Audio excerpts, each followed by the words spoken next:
Well, the Dallas-Fort Worth area is full of some really interesting places. There's these empty fields all over the place. Here I find an old stone wall that's kind of crumbling down. And it's amazing how park-like these empty lots are. They don't even look like anybody's tending them. But you've got these clumps of trees with nice little leafy clearings underneath. Just nice shady little spots. Just the nicest little thing. I could see buying a lot like this and not even hardly doing anything to it. Just maybe planting some more pine trees and some other trees and just letting them do their thing. Keep the lawn mowing down. It's just, that looks like a little hangout spot some homeless have. Yeah, looks abandoned. I wonder what kind of tree that is. Huh, it's not pine. This one looks like it's got the same kind of leaves. Conical trunk. Maybe some people left some clothes behind. And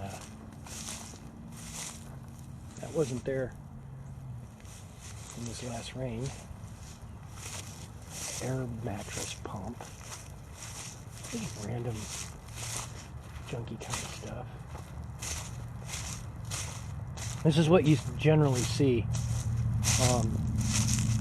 from a homeless encampment. And one of the reasons why I try to be much more clean.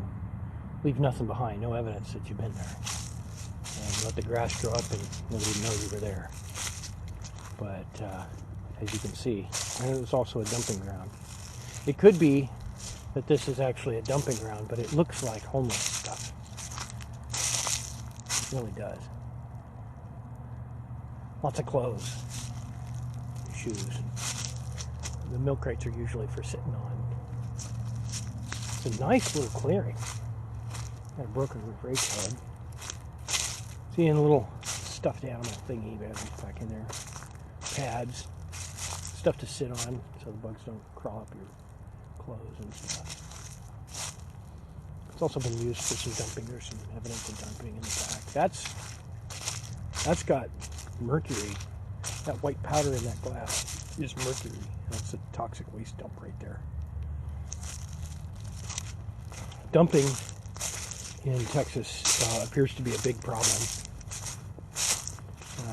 That mercury is going to make its way down into the water column, or not the water column necessarily, but definitely into the creeks and drainages,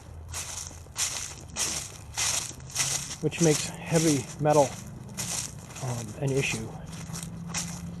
I know that there's mines up in southeast Kansas that have some heavy metal problems because they used to mine lead during World War II, and they have a Superfund site out there. And I know the coal fields, the old abandoned mines, some of them have springs that pop up out of the mines, come out of the hills, and they're red-orange color, just like the ones in southeast Kansas, and they're basically toxic. You can't use them. But at the same time, they've got a lot of mineral content. And I've been thinking for a long time about how I could take advantage of that, or a person could take advantage of that, and develop a process where you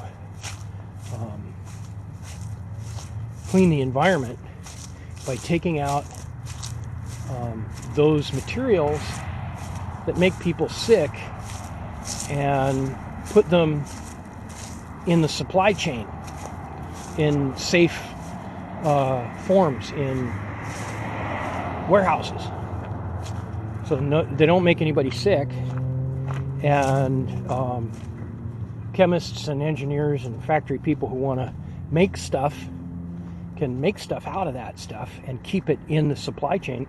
It's not in the environment. Anything that's toxic is chemically active. And chemically active stuff has uses. And we can use those things safely if we keep them out of the supply chain. And there's another one of those little millipedes.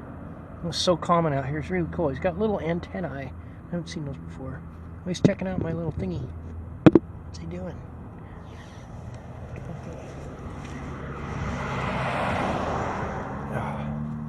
So this is Darren Marchant with a little environmental moment. God bless and Godspeed.